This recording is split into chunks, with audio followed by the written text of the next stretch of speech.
থোড়ের ঘন্ট বাঙালিদের ভীষণ পছন্দের একটা রেসিপি। প্রায় প্রত্যেক বাঙালি বাড়িতেই হয়ে থাকে। নিরামিষ ও আমিষ দুই পদ্ধতিতে হয়ে থাকে। আমি আজ আপনাদের সাথে চিংড়ি দিয়ে থোড়ের ঘন্ট রেসিপি শেয়ার করব। থোড় কাটা ভীষণই গুরুত্বপূর্ণ, তাই থোড় কাটার পদ্ধতি সহ রেসিপিটি শেয়ার করব। ভিডিওটি স্কিপ না করে দেখার অনুরোধ রইল। নমস্কার বন্ধুরা, কিচেন টেকনিকে আপনাদের সবাইকে স্বাগত। আমি মধুমিতা। আজ নিয়ে এসেছি একটা দারুণ স্বাদের রেসিপি, চলুন দেখে নেওয়া যাক। থোড় কাটার জন্য প্রথমে দেখুন আমি এক টুকরো থোড় নিয়েছি। এই থোড়ের উপরে দেখবেন কতগুলো কভার রয়েছে মোটা মোটা মতন। সেই কভারগুলোকে একটু ছুরির সাহায্যে এইভাবে কেটে নেবেন, কিংবা বটি দিয়ে ব্যবহার করলেও বটি দিয়েও কেটে নিতে পারেন। এরপরে এই কভারগুলোকে হাত দিয়ে এইভাবে খুলে নেবেন, দেখবেন পুরোটাই খুলে আসবে। আর মাঝখানে দেখবেন একটা শক্ত মতন অংশ থাকবে, সেটা আর খোলা যায় না। সেই অংশটাই হচ্ছে থোড়, সেটাই হচ্ছে রান্না করে খেতে হয়। মাঝখানের অংশটা অনেক সময় মোটা কিংবা সরু হয়, এটা একটু সরু মতন। তবে যে কোনো কলার থোড় খাওয়া যায়, তবে থোড়টা কচি হলে তবেই রান্না করবেন, তবেই খেতে কিন্তু ভালো লাগবে। এই মাঝখানের অংশটা থোড়টাকে এবার আমি কেটে দেখাবো। আপনারা ছুরি কিংবা বটি যে কোনো কিছু ব্যবহার করতে পারেন। আমি ছুরি দিয়ে দেখিয়ে দিচ্ছি। দেখুন এইরকম ছোট ছোট রিং এর মতন পাতলা পাতলা করে কেটে নেবেন, তবে খুব বেশি মোটা করে কাটবেন না, এগুলো খুব পাতলা করে কাটবেন। একটা করে কাটবেন আর একটা আঙুল দিয়ে এইভাবে পাকিয়ে নেবেন। মাঝখানে দেখবেন সুতোর মতন অংশ রয়েছে, সেইগুলোকে আপনারা ছাড়িয়ে নেবেন। সেগুলো যদি থাকে রান্না একদমই ভালো হবে না কিন্তু। দেখুন আমি একটা রিং এর মতন কেটে নিচ্ছি আর আঙুল দিয়ে এইভাবে সুতোর মতন ওই আঠা অংশটাকে আঙুলের মধ্যে জড়িয়ে নিচ্ছি। রিং এর সাইডেও যে সুতোর অংশটা থাকবে সেটাকেও খুলে নেবেন। থোড়ের যে বড় দিকটা রয়েছে সেই দিকেও ওই আঠার অংশটাও বেরিয়ে আসে, সেটাও আপনারা এইভাবে আঙুলের মধ্যে জড়িয়ে নেবেন। দেখুন আমি এইভাবে কেটে নিয়েছি। দেখুন আঙুলের মধ্যে এই আঠার অংশটা দেখুন জড়িয়ে গিয়েছে। এরপরে আঙুল থেকে এটাকে এইভাবে খুলে নেবেন। ঠিক একই রকম ভাবে আমি বাকি পুরো থোড়টাকে কেটে নেব, তারপরে আমি কুচানোটাও দেখিয়ে দেব। এরপর থোড়ের ওই রিং গুলোকে এক জায়গায় বেশ কয়েকটা নেবেন, যে কটা হাতে আপনারা নিতে পারবেন। নিয়ে এইভাবে ছুরির সাহায্যে খুব একটু মিহি মিহি করে কুচবেন। মিহি করে কুচলে খেতে আর দেখতে দুটোই ভীষণই ভালো লাগে। তবে ঠিক একই রকম ভাবে আপনারা বটিতেও কুচিয়ে নিতে পারেন। দেখুন 5-6টা মতন আমি এরকম রিং নিয়েছি এক জায়গাতে, নিয়ে এইভাবে দেখুন খুব মিহি করে আমি কুচিয়ে নিচ্ছি। দেখুন কুচানো হয়ে গিয়েছে। দেখুন এইরকম মিহি করে আপনারা কুচিয়ে নেবেন। বেশি মোটা করে কুচালে একদমই ভালো লাগে না, একটু শক্ত শক্ত খেতে লাগে।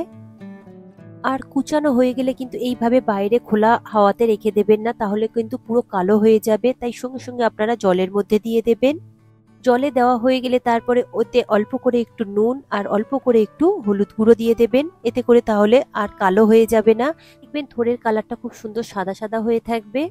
যদি থোড় কালো হয়ে যায় কিন্তু রান্নার পরেও কিন্তু এই থোড়গুলো কালো হয়ে থাকে, একদমই ভালো লাগে না দেখতে। দেখুন সমস্ত থোড় কেটে আমার জলের মধ্যে ভিজানো হয়ে গিয়েছে। এরপরে থোড়গুলোকে দেখুন আমি হাতের চাপে এগুলোকে একটু ভেঙে দেব। থোড়গুলো এইভাবে একটু ভেঙে নিতে হয়, তা না হলে কিন্তু রান্নার পরে এগুলো এরকম গোটা গোটা দেখতে লাগে, একদমই ভালো লাগে না। থোড়গুলো হাতের চাপে এরকম ভেঙে দিলে তরকারিটা খুব সুন্দর বেশ মাখা মাখা হয়। এইভাবে থোড়টাকে 10 মিনিট মতো জলে ভিজিয়ে রাখবেন। এরপর আমি একটা আলু কেটে নেব। দেখুন আমি একটা মিডিয়াম সাইজের আলু নিয়েছি। আলুটাকে প্রথমে মাঝখান থেকে এইভাবে কেটে নেব, তারপরে এইভাবে ছোট ছোট করে টুকরো করে নেব। থোড় ঘন্টতে খুব একটা বড় সাইজের আলু দিলে একদমই ভালো লাগে না। দেখুন ছোট ছোট করে আলুর টুকরো আমার কাটা হয়ে গিয়েছে। এরপরে এটাকে আমি একটা বাটির মধ্যে তুলে নেব।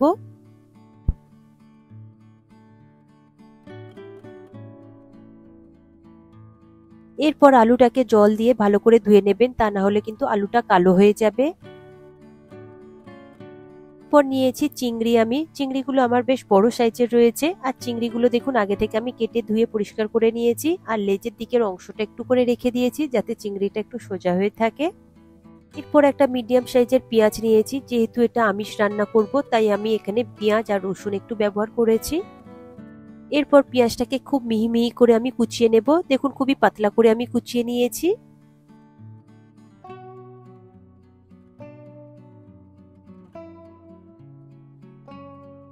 দেখুন পেঁয়াজটা কুচানো হয়ে গিয়েছে, আমি সরিয়ে রাখলাম। এরপরে আমি 3টে কাঁচা লঙ্কা নিয়েছি। কাঁচা লঙ্কাটাকেও মাঝখান থেকে আমি চিড়ে নেব, তবে ঝালটা আপনারা নিজেদের স্বাদ মতো দেবেন।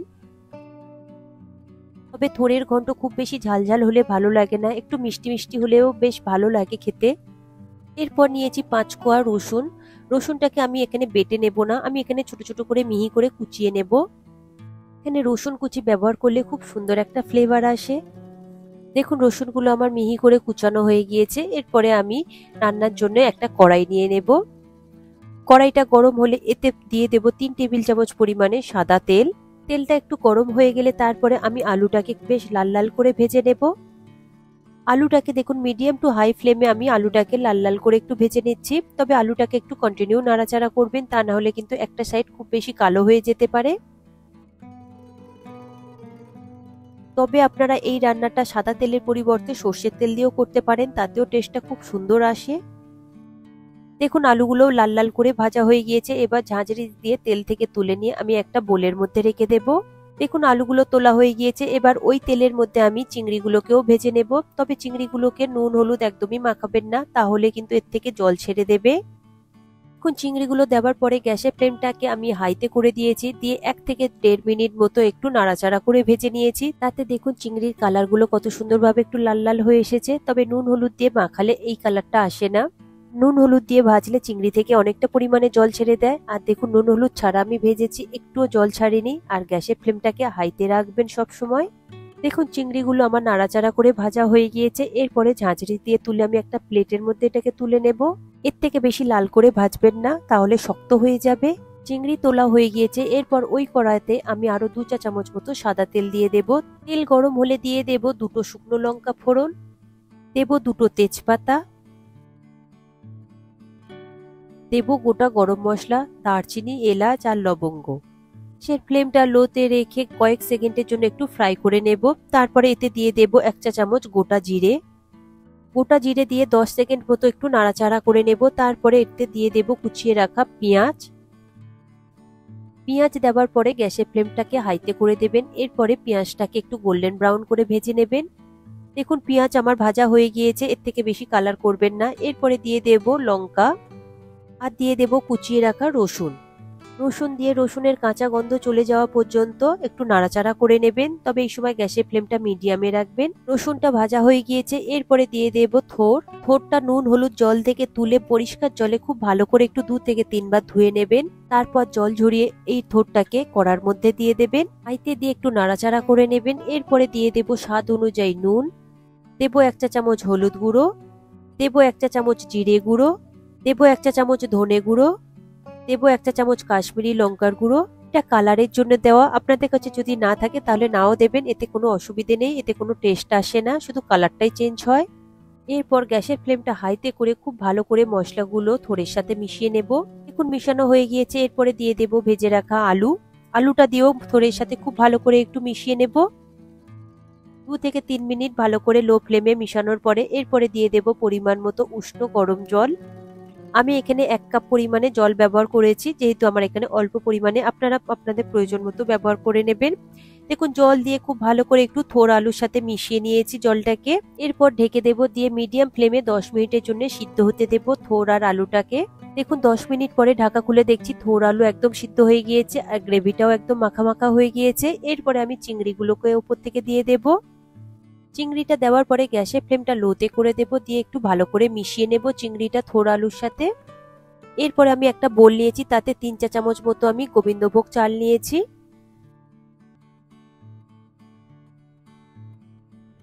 চালটাকে আমি জল দিয়ে খুব ভালো করে একটু ধুয়ে নেব 2 থেকে 3 বার মতো। তারপরে এটাকে 10 মিনিটের জন্য আমি জলে ভিজিয়ে রেখে দেব। আর একটু নরম হলে তারপরে এটাকে একটু পেস্ট করে নেবেন। পেস্ট করবার সময় অল্প করে একটু জল দিয়ে পেস্ট করবেন। আপনারা মিক্সিতে কিংবা শিলপাটাতেও পেস্ট করে নিতে পারেন। পেস্ট হয়ে গিয়েছে। এরপরে এই পেস্টটাকে আমি এই থোড়ের উপরে দিয়ে দেব। এরপর দিয়ে দেব 2 চা চামচ চিনি, দেব 1/2 চা চামচ গরম মশলা গুঁড়ো। এরপরে খুব ভালো করে একটু লো ফ্লেমে মিশিয়ে নেব। দেখুন চাল বাটাটা দেওয়ার ফলে কত তাড়াতাড়ি গ্রেভিটা একদম ঘন হয়ে গিয়েছে, একদম মাখো মাখো হয়ে গিয়েছে। এইভাবে 30 থেকে 40 সেকেন্ড মতন একটু নাড়াচাড়া করবার পরে গ্যাসের ফ্লেমটাকে বন্ধ করে দেবেন, দিয়ে এটাকে 5 মিনিটের জন্য স্ট্যান্ডিং টাইমে রেখে দেবেন। তারপরে এটা গরম গরম ভাতের সাথে এটাকে পরিবেশন করবেন। দেখবেন কত সুন্দর খেতে হয়েছে। দেখুন রেডি হয়ে গিয়েছে আজকের রেসিপি, চিংড়ি দিয়ে থোড়ের ঘন্ট। রেসিপিটি ভালো লাগলে বাড়িতে একবার হলো এইভাবে ট্রাই করে দেখবেন, খেতে সত্যি অসম্ভব সুন্দর হয়েছে। এই রেসিপিটি আপনাদের কেমন লাগলো কমেন্টে অবশ্যই জানাবেন। আর যদি ভালো লেগে থাকে তাহলে লাইক শেয়ার করবার অনুরোধ রইল।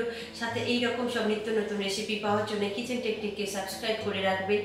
আজ তাহলে এই পর্যন্ত, আবারও দেখা হবে অন্য কোনো রেসিপির সাথে। সবাই ভালো থাকবেন, সুস্থ থাকবেন। আর ভিডিওটি পুরো দেখার জন্য অসংখ্য ধন্যবাদ।